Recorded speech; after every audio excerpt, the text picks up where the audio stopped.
I'm Moxie, back for another episode of Flexing Guts. We're gonna get moving really quick. We have a lot of steps that we got to go through for this tip.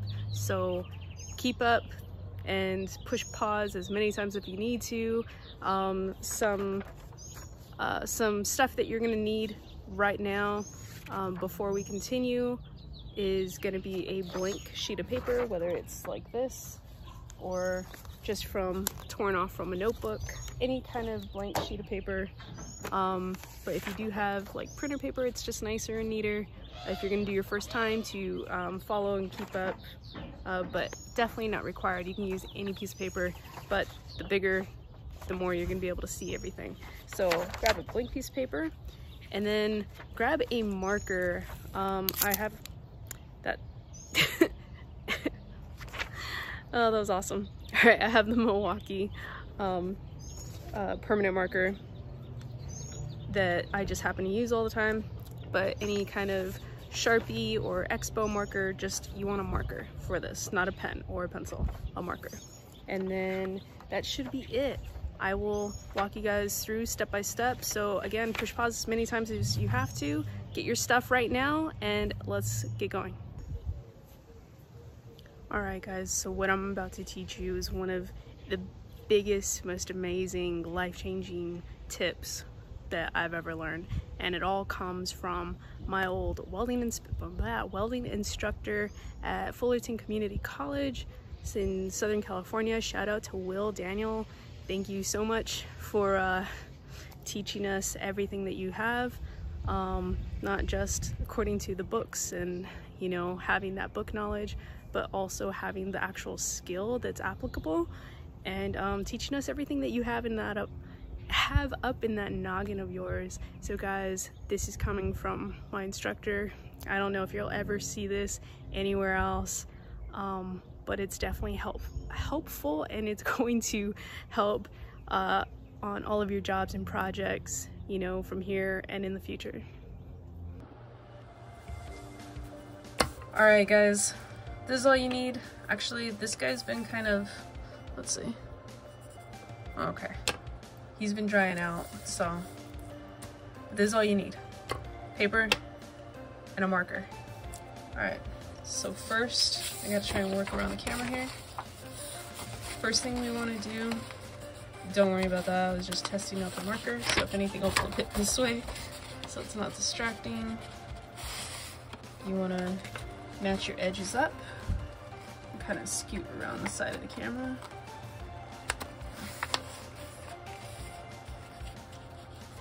Get everything lined up.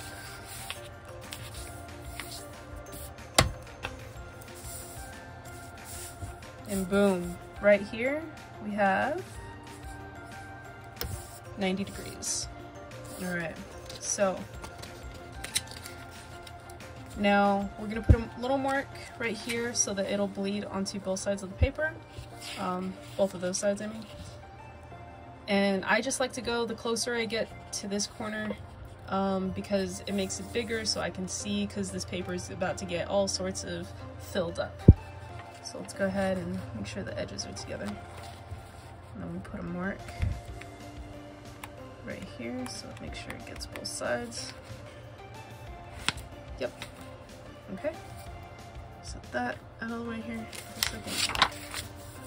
Okay, so we have equal distance with the marks, and what we're trying to do is create an equilateral triangle.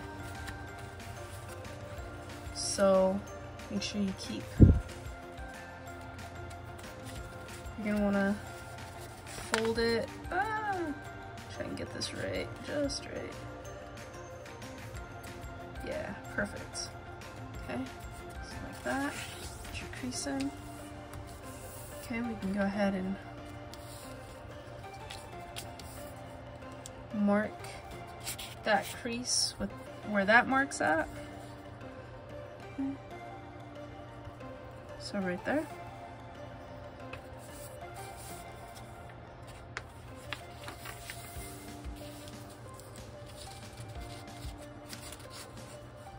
And then I like to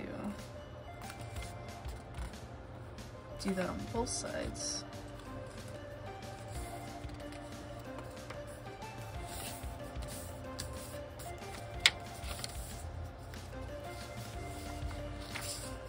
Alright, so to make that triangle, now what we're gonna do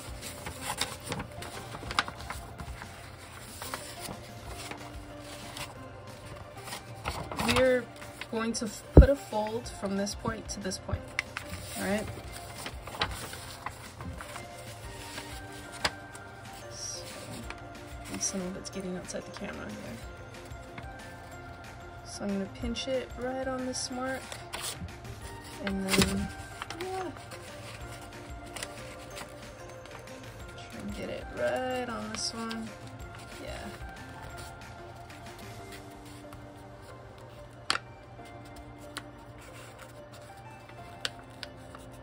Might have done this a little goofy. There we go. Nope, nope, nope, nope, nope. Right there. Yeah, there we go. Okay. So now that we have that mark to mark, you can get your, I use the side of the marker right on the edge of the fold. So just go ahead and mark that.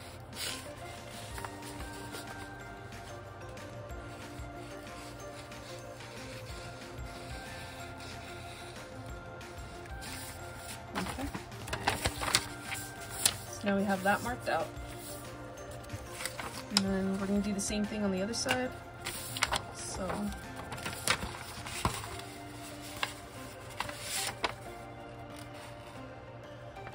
pinch it there.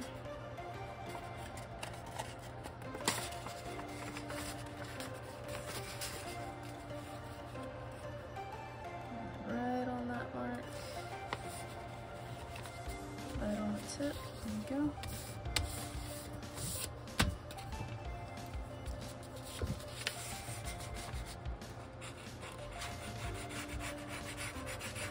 Just marking out our triangle. Nice straight lines here.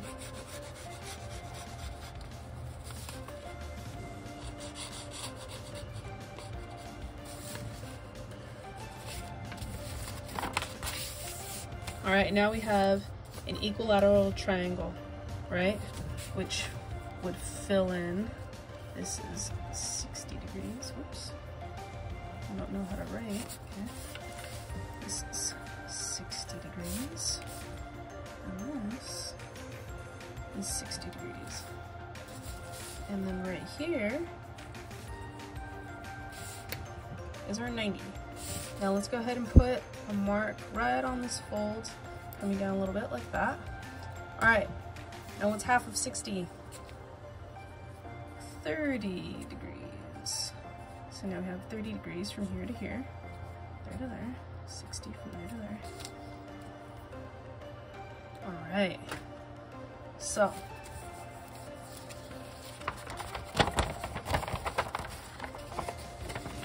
just go ahead and fold this back in half. Okay, and we're gonna bring these 2 points together.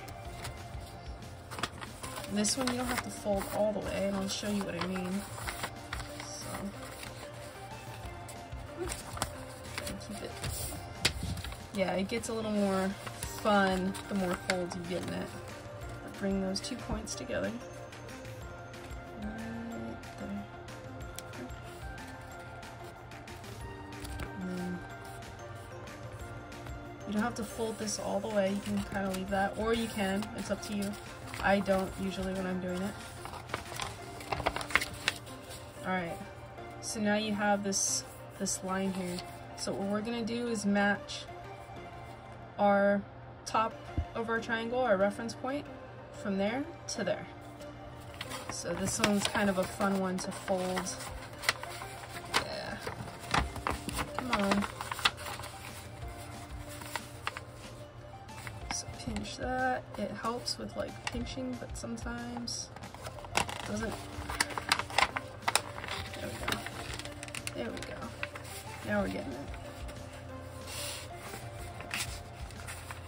Oops, losing grip. Pull it.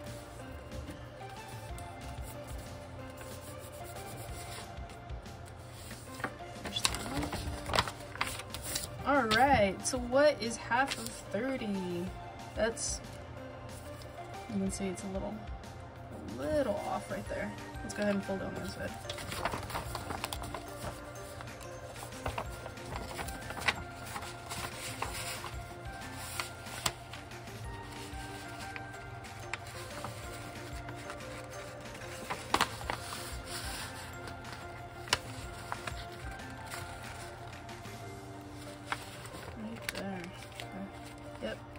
I feel like this one's gonna come out better.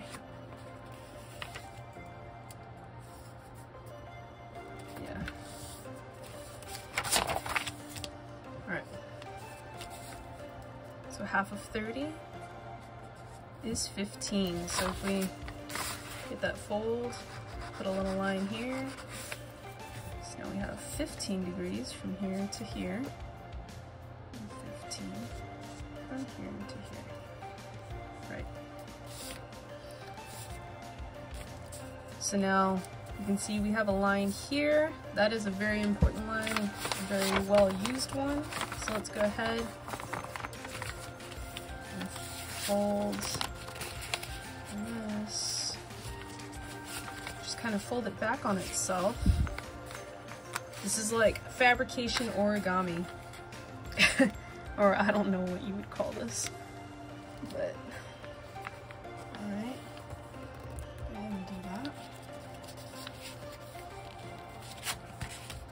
Very common shape. I'm sure you're already recognizing. It is 45 degrees. We'll go ahead and mark up on this side because, you know, we have that fold.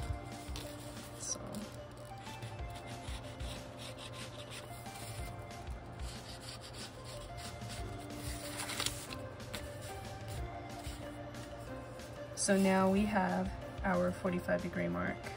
So 45 from here to here. And of course, you guessed it, you know what's coming next. Half of 45. Go ahead and fold that in half again, this way, so that we can make our 22.5 degree mark.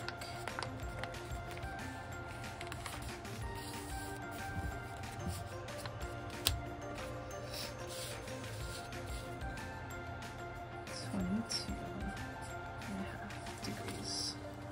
And we can go ahead and mark that up here. Who does not use this when they're pipe fitting, right? And all sorts of other fabrication. So now we have our 22.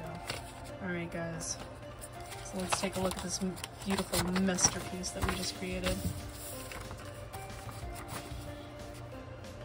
So we have our 60 degrees, we have 45, we have 22.5, our 90, we have 30 and 15, and then we can add and subtract, and this is all just off of a piece of paper. So if you forget your speed square, if you forget your combination square, even your wraparound, because I know your wraparound has like the degrees on it, you can use just a piece of paper. You can use a piece of scrap paper. If all this was torn up, you know, it really doesn't make a difference because you can still fold it and get the exact same angles off of it. And you can use this for all of your layout work. If you forget your tools or getting started, you need a job to make money, to buy tools so that you can have the tools to do your job. I understand that that vicious cycle of trying to do things, but this is free. This is all just what you, like, based off of the effort you put forth to memorize the steps to try and learn this so that it's always in your head. Nobody can take out what's in your head. You can lose tools, you can forget tools, but whatever you know, knowledge is power, knowledge is valuable, and you have all of this on just a piece of scrap paper and a marker. Two things you're always going to find either in your truck or on a job site, or, you know, even in a trash can. You just pull a piece of scrap out and you can come up with all of this. So this is a free fabrication tip slash tool. You can make one ahead of time and just keep it, you know, fold it up in your wallet, and you'll have other creases on there. So that's why it's like, it's good to mark out the main ones for your angles, or you can go and make it on the spot if you need. So using our fun piece of paper that we did here, if we need to make a 90,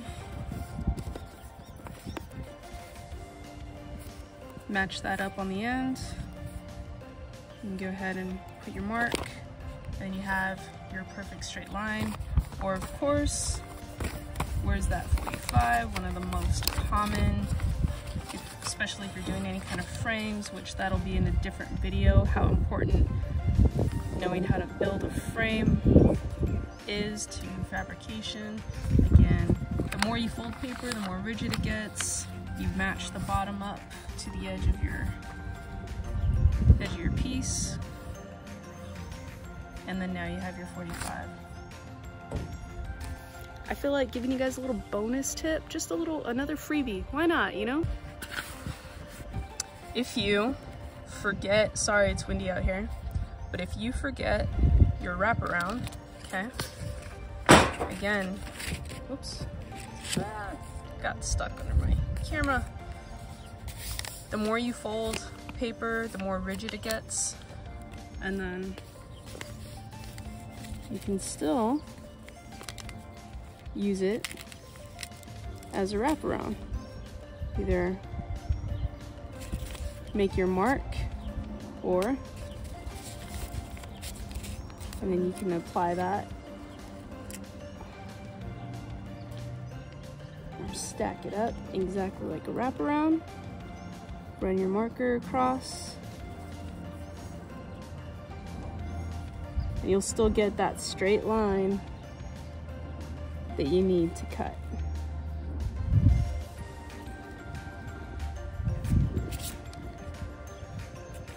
Another thing I like to do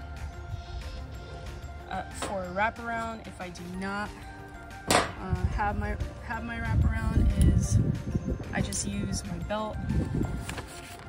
I've used this several times, and your belt is really thick and rigid, and I can use that as a wraparound to make my mark as well.